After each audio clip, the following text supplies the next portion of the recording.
Civilisation and history CEM जोट हिंदी सारांश। इतिहास की पुस्तकों में महान विजेताओं, सेना में उच्च पद वाले अधिकारियों और सैनिकों के नाम बहुधा उद्धृत हैं, लेकिन जिन व्यक्तियों ने सभ्यता को आगे बढ़ाया और उसे गति प्रदान की, उनके नामों का जिक्र भी नहीं होता। लोग विनाशकों तथा हत्यारों के बारे में सब कुछ जानते हैं, लेकिन वे उस व्यक्ति के विषय में कुछ नहीं जानते जिसने टूटी टांग में हड्डी को स्थिर किया, जिससे कि हड्डी उचित ढंग से ठीक हो सके। वे उस व्यक्ति के नाम से भी अपरिचित हैं जिसने सर्वप्रथम नाव चलाई। वे उस व्यक्ति के नाम से भी अपरिचित हैं जिसने वर्ष की लंबाई की गणना सर्वप्रथम की। वे उस व्यक्ति के नाम को भी नहीं जानते हैं जिसने सबसे पहले अधिक फसल उगाने के लिए खेत में हल डालना प्रारंभ किया। सामान्य रूप से लोग विजेताओं, सेना नायकों और सैनिकों के बारे में अधिक सोचते हैं। परिणाम स्वरूप विश्व के बड़े नगरों के समस्त ऊंचे स्तंभों में विजेता, सेना नायक या सैनिक की प्रतिमा पाते हैं। अधिकांश लोगों की ये राय है कि महान देश वे हैं जिन्होंने अधिकतम देशों को युद्धों में पराजित किया और विजेताओं की भांति उन पर शासन किया है। यह संभव है कि वे सभ्य हैं, परंतु वे अधिकतम सभ्य नहीं हैं। जानवर और असभ्य लोग लड़ते हैं। लड़ाई में वे अच्छे हो सकते हैं। लड़ाई में अच्छा उसी प्रकार अच्छा है जिस प्रकार जानवर या असभ्य अच्छा है, परंतु ये सभ्य होना नहीं है।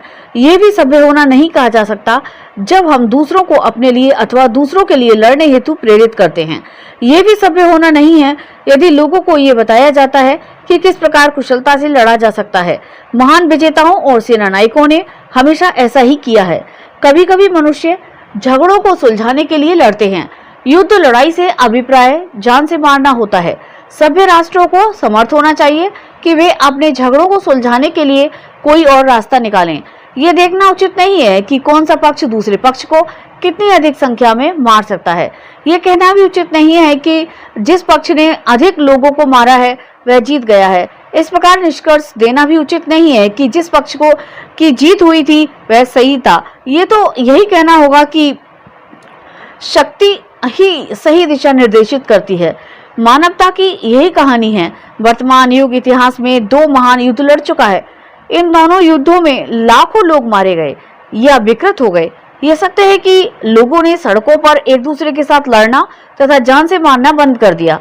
वे नियमों का पालन करते हैं एवं अपने दैनिक जीवन में एक दूसरे के साथ उचित व्यवहार करते हैं, परंतु राष्ट्रों तथा देशों ने अभी तक ऐसा करना नहीं सीखा है। वे अभी असभ्यों जैसा व्यवहार करते हैं। हमें मानव जाति से अधिक आशा नहीं करनी चाहिए, क्योंकि ये अभी प्रारंभ हुई है। विकास की दृष्टि से मनुष्य बहुत ही छोटे बच्चे के सदृश है।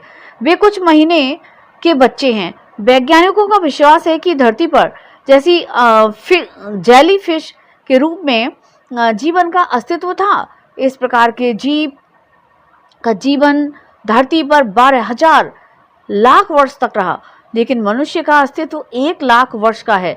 धरती पर सभ्य लोगों का अस्तित्व अधिक से अधिक 8,000 वर्ष से है।